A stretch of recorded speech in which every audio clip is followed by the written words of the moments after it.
আলহামদুলিল্লাহ আমরা এই জুমার দিনটাকে রাষ্ট্রীয় ছুটির দিন হিসেবে পেয়েছি, পাইছি না? 1984 সালে হুসাইন মোহাম্মদ এরশাদ সাহেব এই ভালো কাজ করছিলেন। উনি সব করছে জীবনে, স্বৈরাচারীও করছে, ভালো কাজও করছে। ঠিক তো খারাপটা আর আমরা না বলি, যেটা ভালো এটাই বলি। উনার কারণে আজ অবধি এই 84 থেকে আজ 34 বছর বাংলাদেশের রাষ্ট্রীয়ভাবে সাপ্তাহিক ছুটির দিন কোনটা? আলহামদুলিল্লাহ কইবেন না? এই উসিলায় আল্লাহ ওনারে মাফ করুন।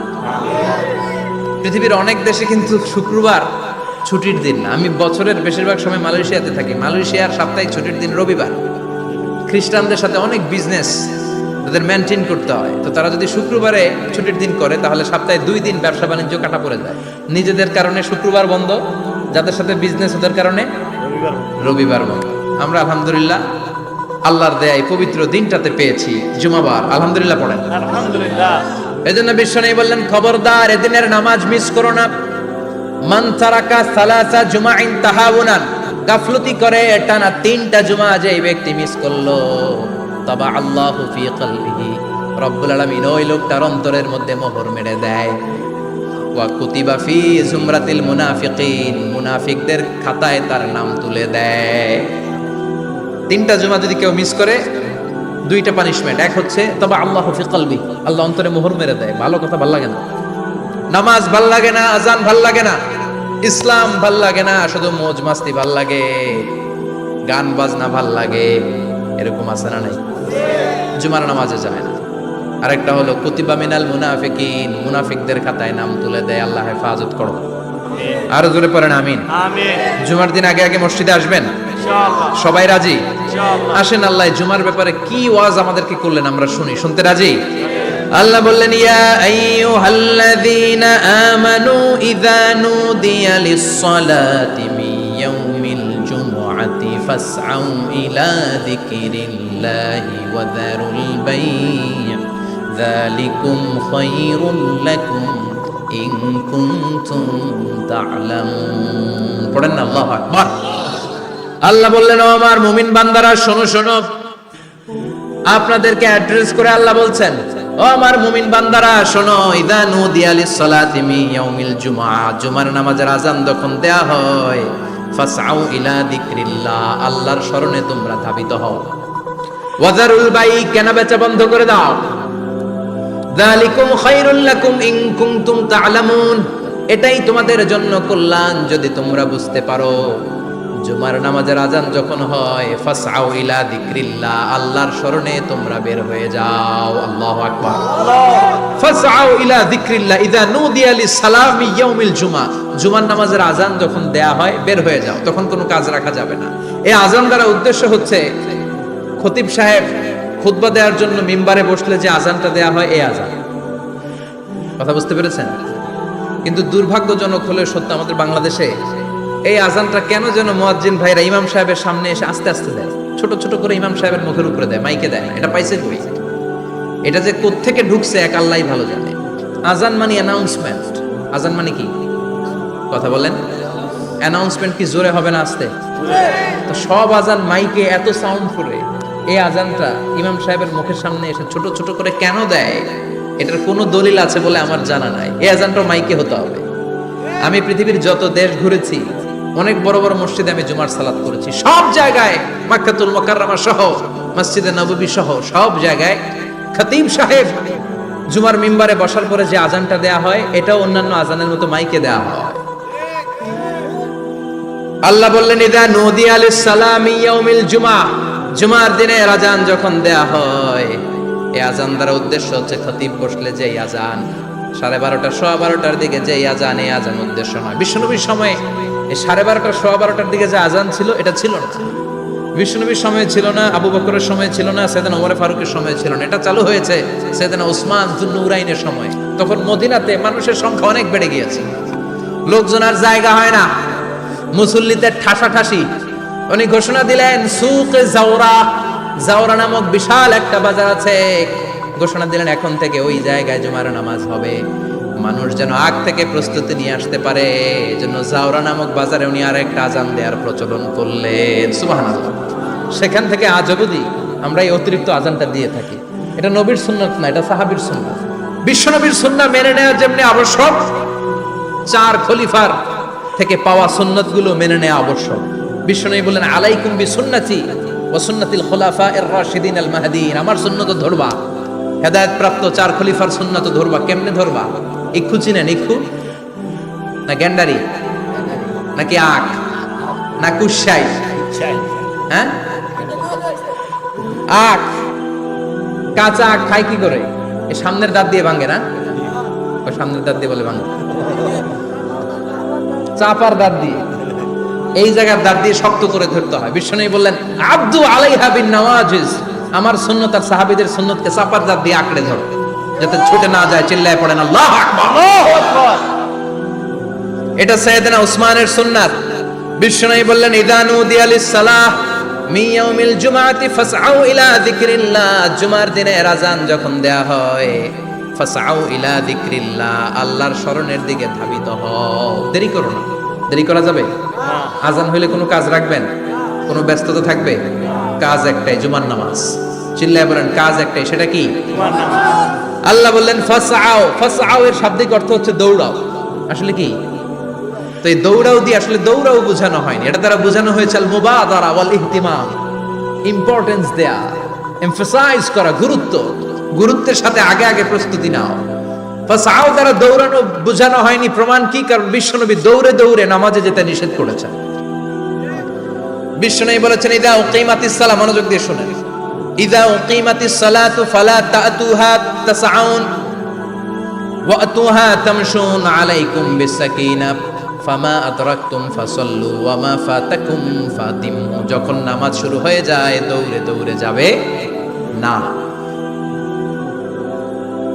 তামশুন, হেঁটে হেঁটে যাও, আলাইকুম বিসাকিনা, ধীরে ধীরে যাও, ফামা আদরাকতুম ফাসাল্লু, ইমাম সাহেবের সাথে যে যত রাকাত পাবা পড়বা, ওয়া মা ফাতাকুম ফাতিমু, যেটা ছুটে যায় নিজে নিজে পড়ো, কবুল করে নেবে কে? আল্লাহ। কিন্তু দৌড়ে যায় নামাজ ধরা যাবে? খবরদার, ধীরস্থির ভাবে যাবেন। হাঁটার মধ্যে একটা গুরুত্ব দিয়ে তাড়াতাড়ি ধরতে চাবেন, কিন্তু দৌড়ে যাওয়া যাবে? নিষেধ করেছে। অনেক মুসল্লিরা এটা করে। ধরেন মাগরিবের নামাজ, অজুখানাতে মুসল্লিরা অজু করতেছে, ইমাম সাহেব নামাজ শুরু করেছেন আল কারিআতু মাল কারিআ ওয়া মা আদরাকা মাল কারিআ, মুখস্থ আছে না সবার? মুসল্লি মনে করতেছে অজু হয়েছে আমার অর্ধেক, এখন যদি তাড়াতাড়ি অজু না করে দৌড় না দেই রাকাত পাওয়া যাবে? রাকাত পাওয়ার জন্য দিছে দৌড়। মসজিদে হচ্ছে টাইলসের মসজিদ, পিছলায় পয়রা মুসল্লি একদিকে, লুঙ্গি আরেকদিকে। আছে না নাই? আমার কাছে খবর আছে এরকম পা ভাঙছে অনেকের। রাকাত ধরার জন্য মুসল্লি তাড়াহুড়ো করে দিছে দৌড়, মুসল্লি একদিকে লুঙ্গি, ঠ্যাং ভাঙা শেষ, এখন ল্যাংড়া। বিশ্বনবীর কথা মানে নাই, ওটারে ল্যাংড়া বানাইছে কে?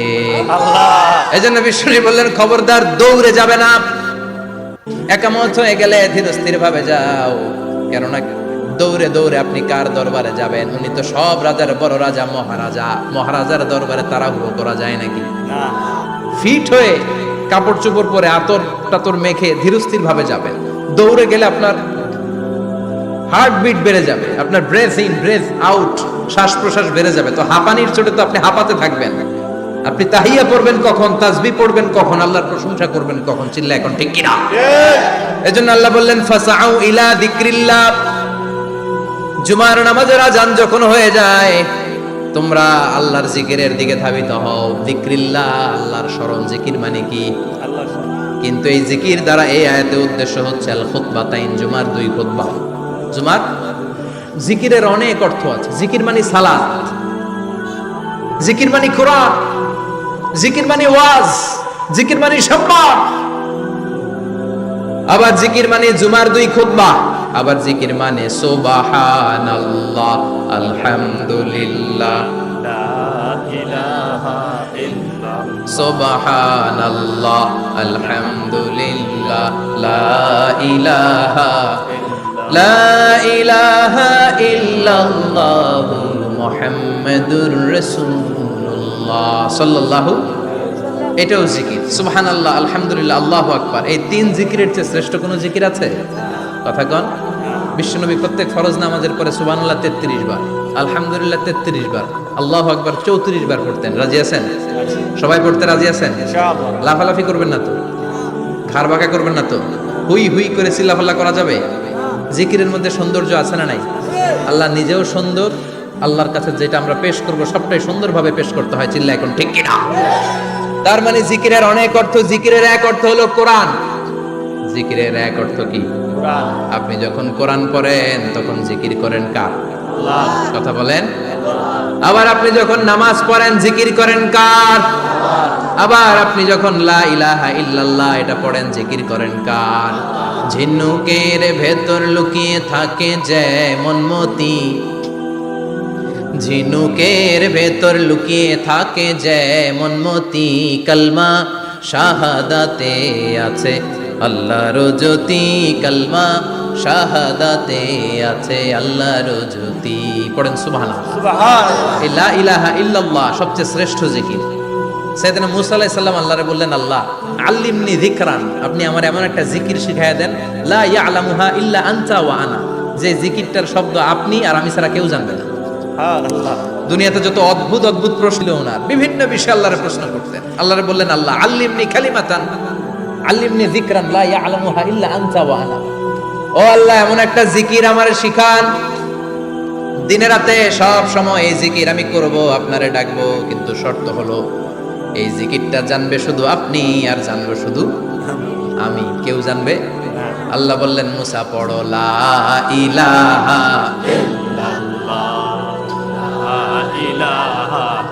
লা ইলাহা ইল্লাল্লাহু মুহাম্মাদুর রাসূলুল্লাহ সাল্লাল্লাহু। আল্লাহ বললেন, মুসা পড়ো লা ইলাহা ইল্লাল্লাহ। মুসা আলাইহিস সালাম কয়, মাবুদ এটা তো জাতীয় জিকির, সবাই জানে। জানেন জানে না লা ইলাহা ইল্লাল্লাহ এমন কেউ আছে? কথা কন, জানেন না আপনারা? কথা বলেন, জানেন না? মুসা আলাইহিস সালাম বললেন, আল্লাহ এটা জাতীয় জিকির কইলেন কেন? আমি তো চাইছি এক্সট্রা অর্ডিনারি, অসাধারণ একটা জিকির, সুপার ক্যালিফ্রাজিলিস্টিক এক্সপিয়ালিডোসাস, এক্সেলেন্ট একটা জিকির, আনপ্যারালাল, কারো কাছে নাই, শুধু আমি জানবো আর আমি পড়বো। আল্লাহ বললেন, মুসা এই লা ইলাহাকে যদি এক পাল্লায় রেখে দাও, তামাম বিশ্ব, সাত আকাশ, সাত জমিনটারে তুলে যদি তুমি আরেক পাল্লায় রেখে দাও, লা রাজাহাত কাফাতু লা ইলাহা ইল্লাল্লাহ, মুহূর্তের মধ্যে লা ইলাহার পাল্লা ভারী হয়ে যাবে। ও মুসা, তুমি যতই এক্সক্লুসিভ জিকির চাও, লা ইলাহার চেয়ে দামি জিকির আমার কাছে নাই। চিৎকার করে পড়তে হবে আল্লাহু আকবার। তার মানে নামাজ ও জিকির, কোরআন ও জিকির, এই যে আমরা ওয়াজ করতেছি এইটাও কি? কথা কন। বিশ্ব নবীর আল্লাহ বললেন, ও নবী ফাদাক্কির ইন্নামা আনতা, ও নবী আপনি জিকির করেন মানে ওয়াজ করেন। ইন্নামা আনতা মুদাক্কির, ও নবী আপনি ওয়াজ করে শোনান। লাস্তা আলাইহিম বিমুসাইদির, আপনারে দারোগা বানিয়ে পাঠাই নাই, আপনি শুধু ওয়াজ করেন। কার কথা? চিল্লায় বলেন কার কথা? আল্লাহর। কিন্তু এইখানে জিকির দ্বারা উদ্দেশ্য হচ্ছে জুমার খুতবা। ফাসআউ ইলা যিকরিল্লাহ, আল্লাহর জিকিরের দিকে ধাবিত হও। এই জিকির দ্বারা উদ্দেশ্য হলো জুমার খুতবা। তার মানে জুমার খুতবা যে খতিব সাহেবরা দেন, এখানে মসজিদের খতিব আছেন কারা কারা? দেখি একটু হাত তোলেন তো। 1 2 3 4 5 6 7, গুণে শেষ করা যাবে না, অনেক খতিব। আল্লাহ এই খতিবদেরকে তুমি কবুল করো। আর জোরে পড়েন আমিন। এই যে যিকরুল্লাহ, ফাসআউ ইলা যিকরিল্লাহ দ্বারা আল্লাহ তাআলা জুমার খুতবাকে বুঝিয়েছেন। কি বুঝিয়েছেন? মনোযোগ আপনাদের আছে না গেছে? শেষ করে দেই, অনেক রাত হয়েছে তো। ছোট্ট একটা দোয়া পড়ি, শেষ করব। আরো কয়েক মিনিট মনোযোগ থাকবে। তাকবীর দেন, লিল্লাহে তাকবীর। আরো জোরে দেন, লিল্লাহে তাকবীর। ফাসআউ ইলা যিকরিল্লাহ, আল্লাহর জিকিরের দিকে, আল্লাহর স্মরণের দিকে ধাবিত হও। এটা তার উদ্দেশ্য হচ্ছে জুমার খুতবা। আল্লাহ বুঝাতে চাইলেন জুমার খুতবা যাতে মিস হয়ে না যায়। এজন্য জুমার খুতবারে যেন যেন মনে করবেন না, এটা ওয়াজিব। জুমার নামাজ যেমনি ওয়াজিব, জুমার খুতবা দেওয়াও, কথা বলেন, জুমার খুতবা ওয়াজিব, শোনা ওয়াজিব, খুতবা দেওয়া ওয়াজিব। এই জন্য রাব্বুল আলামিন জোহরের নামাজকে ফরজ করে দিয়েছেন 4 রাকাত। যেহেতু জোহরের নামাজের আগে পরে কোনো খুতবা নাই, জুমার দিন খুতবা আছে, তাই জুমার দিন 4 রাকাত থেকে কমিয়ে তিনি 2 রাকাত করে দিয়েছে। কি ব্যালেন্সড ইসলাম, কি ভারসাম্যপূর্ণ আমাদের জীবন বিধান। প্রতিদিন জোহরের সময় ফরজ কয় রাকাত, কিন্তু জুমার দিন ফরজ কয় রাকাত? 2 রাকাত কমাইলো কেন? খুতবা, সুবহানাল্লাহ কইবেন না? এজন্য জুমার খুতবাটা খতিব সাহেব যারা আছেন খুবই জরুরি। এটাকে খুব কনস্ট্রাকটিভ মুডে সমাজে তুলে ধরতে হবে, মানুষকে এডুকেট করতে হবে, ইনস্ট্রাক্ট করতে হবে। আপনাদের অনেক দায়িত্ব, you have huge responsibilities in your shoulder. আপনাদের অনেক দায়িত্ব। খতিব যারা, এটা ছোটখাটো কোনো রেসপন্সিবিলিটি নয়, এটা অনেক বড় দায়িত্ব। এজন্য জুমার দিন মানুষকে আপনার শিক্ষিত করতে হবে। এই জুমার খুতবা, জুমার আলোচনার সাথে পৃথিবীর কোনো আলোচনার কোনো মিল নাই, কারণ জুমার আলোচনা সব সময় অন টাইম, একটা নির্ধারিত সময়ে হয়। পৃথিবীর অন্য কোনো আলোচনা নির্ধারিত সময়ে হয় নাকি? কথা কন। আমরা বক্তারা নির্ধারিত সময়ে মাইক পাই? কথা কন। কোনোদিন 8টায়, কোনোদিন 9টায়, আজকে করছি কয়টায়? কিন্তু জুমার খুতবার এটা চেঞ্জ হয়। কি বরকতের একটা জলসা! ওই দিন সবাই আসতে হয় মসজিদে। ফুল টাইম নামাজি এরা আসে, পার্ট টাইম নামাজি এরা আসে, বেনামাজি এরাও আসে, আস্তিক এরা আসে, নাস্তিক এরাও আসে, আওয়ামী লীগ আসে, বিএনপি আসে, জাতীয় পার্টি আসে, জামাত ইসলাম আসে, হেফাজতে ইসলাম আসে, তাবলিগের ভাইয়েরা আসে, পীরের মুরিদেরা আসে, সবাই আসে। তাহলে এটা জরুরি দিন না? তাফসির মাহফিলের সাথে জুমার একটা মৌলিক পার্থক্য হচ্ছে, তাফসির মাহফিল আমাদের ধরে রাখতে হয়। কি করতে হয়? ধরে না রাখলে শ্রোতা উঠে যায়। কিন্তু জুমার খুতবা কি ধরে রাখা লাগে? কথা কন। ওঠার সুযোগ আছে, কারণ সামনে কি জুমার নামাজ। সুবহানাল্লাহ কইবেন না? এটা অনেক জরুরি। এজন্য জুমার খুতবা যারা দেন এরা বিশ্বনবীর দায়িত্ব পালন করেন। আল্লাহু আকবার। বিশ্বনবীর মাদানী ইনিংস কয় বছরের? 10 বছর। বিশ্বনবীর মাদানী ইনিংস শুরু হয়েছে মসজিদে নববী তৈরি করার মধ্য দিয়ে। বিশ্বনবী মসজিদে নববী তৈরি করার পর মসজিদে নববীর খতিব হিসেবে দায়িত্ব নিলেন। সুবহানাল্লাহ। বিশ্বনবী 1টা 2টা 5টা 10টা না, মসজিদে নববীতে 10 বছরের ইনিংসে 500টারও বেশি জুমার খুতবা দিয়েছেন। সুবহানাল্লাহ। বাড়িতে যায় বলেন কত খুতবা?